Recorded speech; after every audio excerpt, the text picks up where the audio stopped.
Iba a decir algo, No, Sergio. iba a introducir yo una idea en todo esto, que es que de alguna manera estamos hablando de temas relacionados con la espiritualidad y todo esto, y es curioso porque en los cómics siempre ha habido cierta introducción de temas relacionados no sé, no sé si llamarlo como la religión, pero quizás con personajes que parece que representan a ideas pues mesiánicas y no ideas filosóficas y todo esto, y es curioso, ¿no? Que en la historia del cómic esto ha sucedido de forma bastante habitual. Seguramente hay cierta corriente americana que tiene tendencia a buscar pues o a idealizar el personaje en algo más que un hombre, ¿no? Esta idea del superhombre. Bueno, tú te estás refiriendo sobre todo al cómic americano, al superhéroe, el típico superhéroe, Sí. en Uh -huh. relación a Superman, ¿no? Que ya, bueno, mucha Uh -huh. gente ya sabe, ¿no? Que hace ahí como un paralelismo entre un Jesús mesiánico, aunque realmente los creadores fuesen judíos, ¿no? Sí tiene esta confrontación del bien y del mal, ¿no? Clara, bueno. Se comporta como Dios en la nueva mitología. Incluso Carlos Pacheco lo dijo en una entrevista. Dice, eso es la nueva mitología, ¿no? Que usaban los griegos, y los dioses, ¿no? Bueno, Dioses, claro, es pero que justamente en sus manos puede destrozar no, los daños colaterales, ¿no? Que se ve también mucho Sí. en Watchmen, ¿no? Por ejemplo, ¿no? O en otras series. Ahora, tanto en la tele como en el cómic, ¿no? Tienen poder todo, ¿no? Incluso están por encima de los hombres, de los seres humanos, ¿no?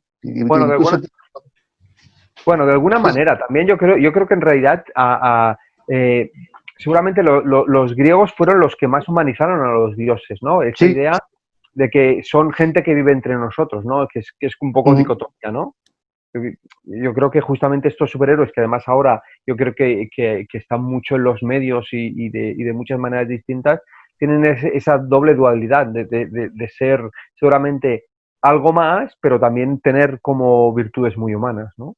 Bueno, por eso los cómics tiran mucho de mitología, mitología nórdica, mitología griega, o sea, realmente los cómics tiran mucho de todo ese repertorio cultural, ¿no? También porque hay una conexión como muy directa con el tema cultural, o sea, tú no puedes representar, en Japón a lo mejor no tiene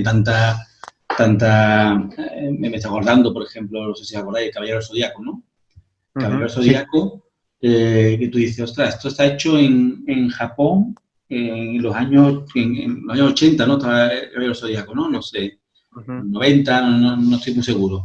En Japón, ¿no? Utilizan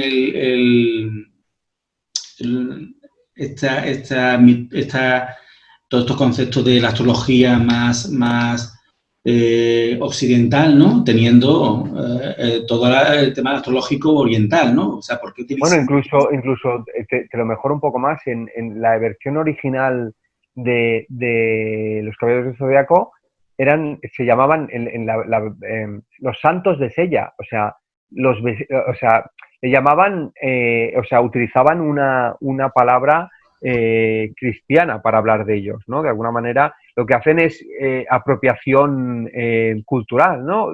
Recogen como ideas occidentales y hacen su versión, ¿no? Que en realidad también sucede al revés, es decir, Thor no lo inventa Stan Lee, ¿no? Thor es Stanley. un dios nórdico que tú recoges y tú lo actualizas a tu manera. Seguramente si los vikingos vieran al actor que hace de Thor, igual no les parecía un personaje así, ¿no? De alguna manera existe esa apropiación cultural que va de un lado a otro.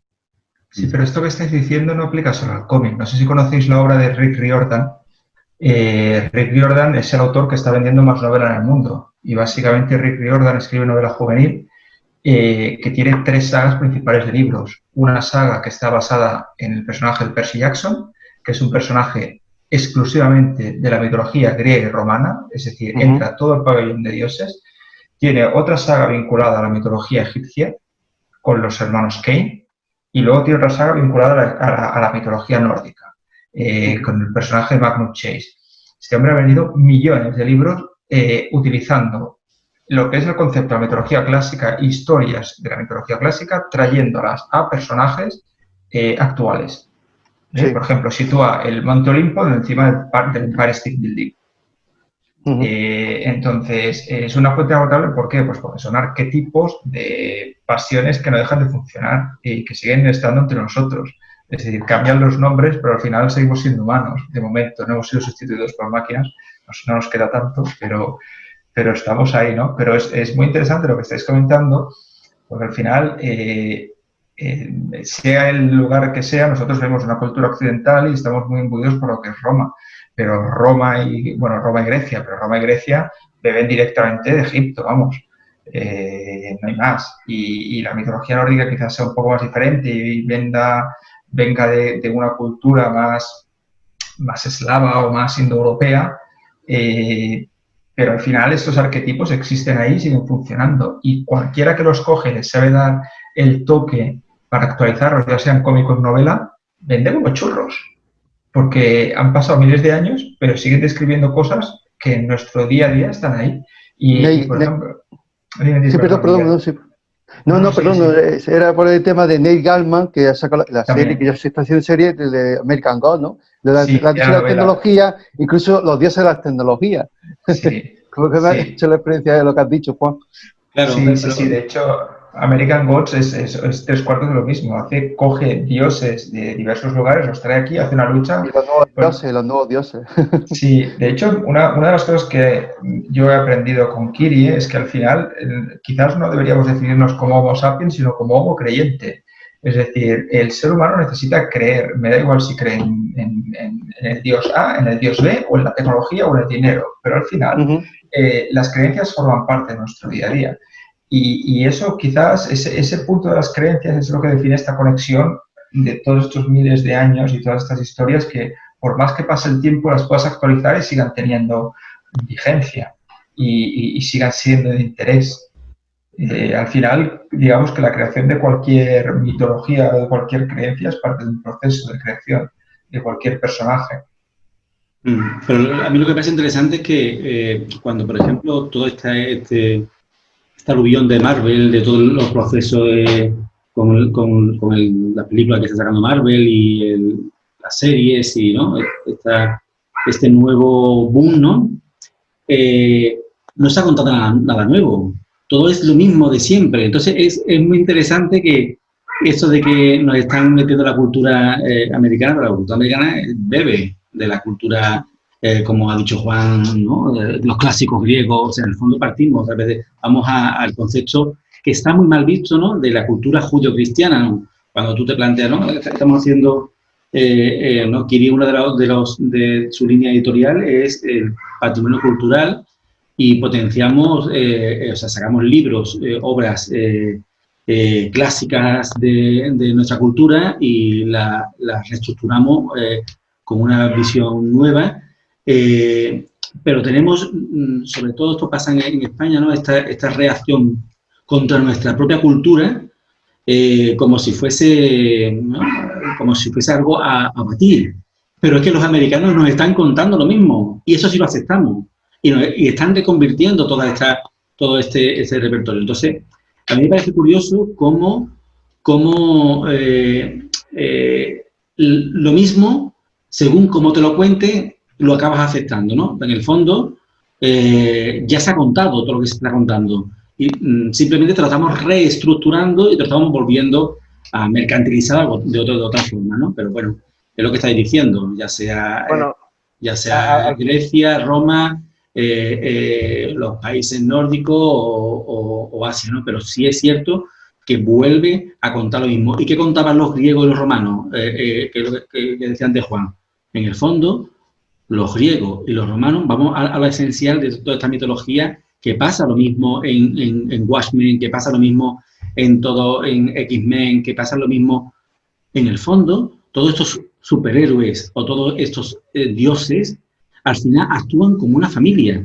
Y lo que se cuenta es la relación familiar o la relación que hay entre uno y otro, de amor, de odio, de guerra, de cómo uno se alía con otro o cómo, en el fondo, estamos contándonos a nosotros mismos. Porque los dioses romanos, los dioses griegos, las historias que tú puedes leer son historias muy humanas, historias de amor, de desamor, de lucha, de batalla, de tal. En el fondo, estamos contándonos a nosotros mismos y utilizamos a los dioses para seguir contándonos lo que una y otra vez volvemos a hacer los seres humanos, ¿no? Como decía Nietzsche, la historia se repite y es circular, ¿no? O sea, volvemos otra vez, lo que estamos con lo que estamos a contar exactamente lo mismo, ¿no? A mí me parece que es interesante valorar el cómic, cómo ha retomado todo esto, ¿no? Ya Juan ha dicho, no solamente en el cómic, sino en otras obras más de otro estilo literario y, bueno, y en el cine y en todo, ¿no? De alguna forma también Bueno, es revalorizado. También yo creo que por puntualizar, estamos hablando de personajes que han tenido, no sé, el Capitán América tiene 80 años de vida, ¿no? Creo 79, creo que el año que viene hace 80. Y ha tenido, de esos 80, ha tenido 76 en los que era un personaje de cómic y que evidentemente podía tener alguien una camiseta, pero era un merchandising, digamos, más o menos soterrado, y ahora un boom, ¿no? Y seguramente representa cosas que no dejan de ser cosas, una actualización de mitos seguramente mezclados entre Hércules y no sé, otros personajes, héroes, otros paladines griegos, ¿no? Y es una actualización que tú le pones ahí una bandera americana y lo actualizas, es decir, es un mito que lo estás actualizando y lo estás actualizando para que aparentemente sea moderno, ¿no? Pero al final no te está contando nada muy distinto, ¿no? Pero que también seguramente han tenido una vida en el cómic y un desarrollo en el cómic, y ahora han saltado a otro medio que seguramente es mucho más masivo, ¿no?